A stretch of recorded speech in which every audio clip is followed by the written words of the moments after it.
આજે હું તમને હરિયાળી ત્રીજની વાર્તા સંભળાવવા જઈ રહી છું. જો મિત્રો તમને આ વાર્તા પસંદ આવે તો કમેન્ટ બોક્સમાં ઓમ નમઃ શિવાય જરૂર લખો અને સાથે જ આ ચેનલને સબસ્ક્રાઈબ જરૂર કરો. શ્રાવણ માસની કૃષ્ણ પક્ષની ત્રીજ હરિયાળી ત્રીજ કહેવામાં આવે છે. આને શ્રાવણી ત્રીજ તરીકે પણ ઓળખાય છે. આ તહેવાર મુખ્ય રૂપમાં ઉત્તર ભારતમાં મનાવાય છે.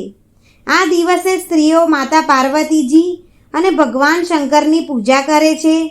આ દિવસે મહિલાઓ નિર્જળા વ્રત રાખે છે.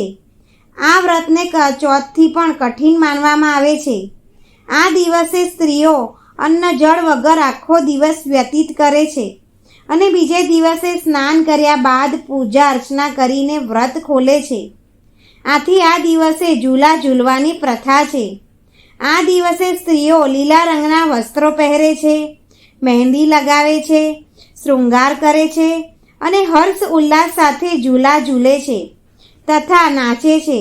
હરિયાળી ત્રીજના દિવસે અનેક સ્થાનો પર મેળા લાગેલા હોય છે અને માતા પાર્વતીની સવારી ઘણી ધૂમધામથી નીકળે છે. તો ચાલો મિત્રો વાર્તાની શરૂઆત કરીએ.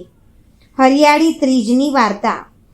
એકવાર ભગવાન શિવે માતા પાર્વતીજીને તેમના પૂર્વજન્મના સ્મરણ કરાવવા માટે ત્રીજની વાર્તા સંભળાવી હતી. ભગવાન શિવે કહ્યું કે હે પાર્વતીજી, તમે હિમાલય પર મને પામવા માટે ઘોર તપ કર્યું હતું. અન્ન જળ ત્યાગીને ઠંડી ગરમી બરફમાં કેટલું સહન કરીને ઘોર તપ કર્યું હતું. તારા પિતાજી દુઃખી હતા. નારદજી તારા ઘરે આવીને કહ્યું કે હે રાજન, હું વિષ્ણુ ભગવાને મોકલ્યો હોવાથી હું અહીંયા આવ્યો છું. તે તમારી કન્યાથી પ્રસન્ન થઈને વિવાહ કરવા માગે છે. શું તમે આના માટે તૈયાર છો? ત્યારે પ્રસન્નતાથી પર્વતરાજ તારા વિવાહ વિષ્ણુ સાથે કરવા માટે તૈયાર થઈ ગયા. નારદજીએ વિષ્ણુ ભગવાનને આ શુભ સમાચાર આપી દીધા. પરંતુ જ્યારે તને ખબર પડી ત્યારે તને બહુ દુઃખ થયું. તું તો મને મનથી તારો પતિ માની ચૂકી હતી. એટલે તે તારા મનની વાત તારી સહેલીઓને બતાવી અને તારી સહેલીએ તને એવા ઘણા વનમાં પહોંચાડી દીધી જ્યાં તારા પિતા નહીં પહોંચી શકતા હતા. અહીંયા તું તપ કરવા લાગી. તારા લુપ્ત થવાથી તારા પિતા ચિંતાથી વિચાર કરવા લાગ્યા કે આ વચ્ચે વિષ્ણુજી પરણવા આવી જશે તો શું થશે.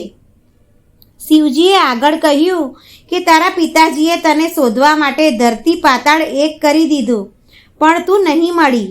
તું ગુફામાં રેતીથી શિવલિંગ બનાવીને મારી આરાધનામાં લીન હતી. ત્યારે મેં તને પ્રસન્ન થઈને દર્શન આપ્યા અને મેં તને તારી મનોકામના પૂર્ણ કરવાનું વચન આપ્યું. તારા પિતાજી શોધતા શોધતા તે ગુફા સુધી આવી પહોંચ્યા. ત્યારે તે તારા પિતાજીને કહ્યું કે મેં મારું જીવન શિવજીને પામવા માટે તપમાં વિતાવ્યું છે. આજે તપ સફળ રહ્યું. શિવજીએ મારું વરણ કરી લીધું છે. હું તમારી સાથે એક શરત પર ચાલીશ કે તમે મારો વિવાહ શિવજીની સાથે કરવા માટે રાજી થઈ જાઓ. ત્યારે પર્વતરાજ તારો વિવાહ મારી સાથે કરવા માટે રાજી થઈ ગયા. પછી વિધિ વિધાનથી આપણા વિવાહ થઈ ગયા. હવે હે પાર્વતીજી, તમે જે કઠોર વ્રત કર્યું હતું માટે તેના ફળ સ્વરૂપે આપણો વિવાહ થઈ શક્યો. આ હરિયાળી ત્રીજનું વ્રત કરવાવાળી વ્યક્તિને હું મનવાંચિત ફળ આપું છું. તેને તારા જેવું અખંડ સુહાગનું વરદાન પ્રાપ્ત થશે.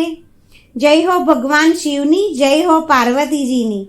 જો મિત્રો તમને આ હરિયાળી ત્રીજની વાર્તા પસંદ આવી હોય તો લાઈક કરો, શેર કરો અને હજુ સુધી ચેનલને સબસ્ક્રાઈબ ન કર્યું હોય તો સબસ્ક્રાઈબ જરૂર કરો.